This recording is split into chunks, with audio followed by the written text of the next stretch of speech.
വരും. അതേപോലെ തന്നെ ആൻറ്റിയും മോളും നാട്ടിലെല്ലാം അവർ കുവൈറ്റിലാണ് മക്കളൊക്കെ നോക്കുക. അപ്പോൾ അവർ രണ്ടുപേരും വരുന്ന സമയത്ത് നമുക്ക് കോഴിക്കോട് ചെല്ലാൻ പറ്റും.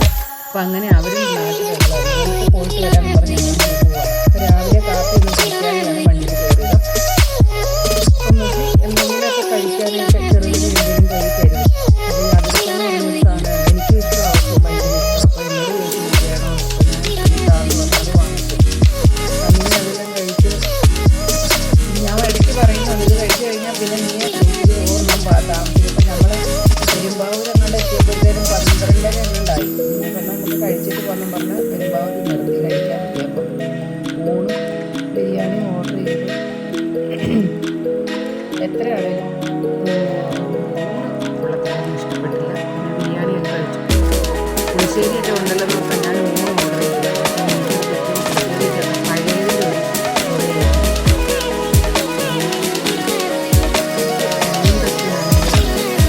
പറഞ്ഞിട്ടുണ്ടെങ്കിൽ ഫുഡ് ഞാൻ വീട് വെക്കും എങ്കിലും അതുകൊണ്ട് വെള്ളച്ചോറും പിള്ളേർ എനിക്ക് എവിടെ ചെന്നാലും ഒരു വെള്ളച്ചോറും വേണം.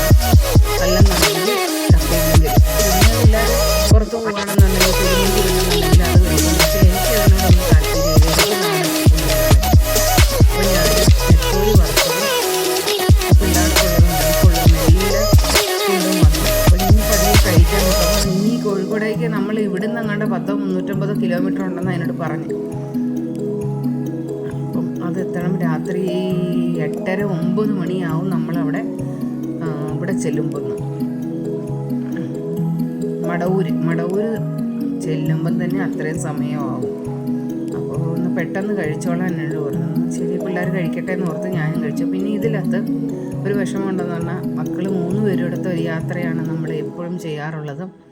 ഇനിയിപ്പം മുക്കൂട്ടി ഇല്ല എന്നുണ്ടെങ്കിൽ മറ്റ് 2 പേരും കാണും. പക്ഷേ ഇതിൻ്റെ അകത്ത് മക്കളുടെ സന്തോഷത്തിന് വേണ്ടി നമ്മൾ സ്വന്തം ജീവിതം കൂടെ മറന്ന് അവരെ എങ്ങനെ സന്തോഷിപ്പിക്കാവോ, അവരുടെ ആവശ്യങ്ങൾ ഒരു കുറവ് പോലും ഇല്ലാതെ അവർക്ക് വേണ്ട എല്ലാ കാര്യങ്ങളും സ്വന്തം ചിലപ്പം ആ മക്കൾക്ക് നമ്മൾ എടുത്തു കൊടുക്കുന്ന ഓരോ കാര്യങ്ങളും ഇല്ല ചെയ്തു കൊടുക്കുന്ന ഓരോ കാര്യങ്ങളിൽ പോലും നമ്മൾ അവിടെ വില നോക്കാറില്ലായിരിക്കും.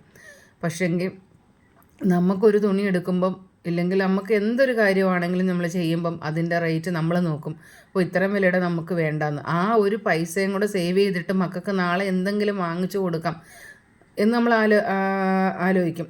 പക്ഷേങ്കിൽ എൻ്റെ ഒരു അനുഭവം വെച്ച് ഒരുപാട് ആർഭാടങ്ങളും ഒരുപാട് സുഖ സൗകര്യങ്ങളൊക്കെ നമുക്ക് കൂടിപ്പോകുമ്പോൾ മക്കൾ ചിലപ്പം അനുസരണ കുറഞ്ഞു പോകുമെന്നാണ് എൻ്റെ ഒരു അനുഭവം. എന്നാന്ന് വെച്ചാൽ ആ മക്കൾ ആർഭാടങ്ങളും സൗകര്യങ്ങളും കൂടുമ്പം അവരുടേതായ ഒരു ഇതിലേക്ക് ചെല്ലും.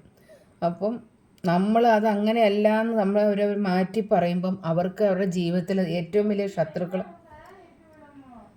നമ്മളായി മാറും. അപ്പം അതെൻ്റെ ഒരു ജീവിതത്തിലെ അനുഭവം കേട്ടോ. മക്കളുടെ കാര്യങ്ങൾ ഞാൻ എന്തെങ്കിലും അത് തെറ്റായിട്ട് എനിക്ക് തോന്നിയിട്ടുണ്ടെങ്കിൽ അത് തെറ്റാണ്, അത് നീ ചെയ്യുന്നത് ശരിയല്ല എന്ന് പറയുന്ന ഞാനായിരിക്കും അവരുടെ ഏറ്റവും വലിയ ശത്രു. പക്ഷെ അത് പിന്നീട് ഒരിക്കലും അതൊരു ചിന്തിക്കും, മമ്മി പറഞ്ഞ കാര്യം അത് സത്യമായിരുന്നു എന്ന് ഒരിക്കലെന്നല്ല ഓരോ ദിവസവും ചിന്തിക്കുന്നുണ്ടായിരിക്കും.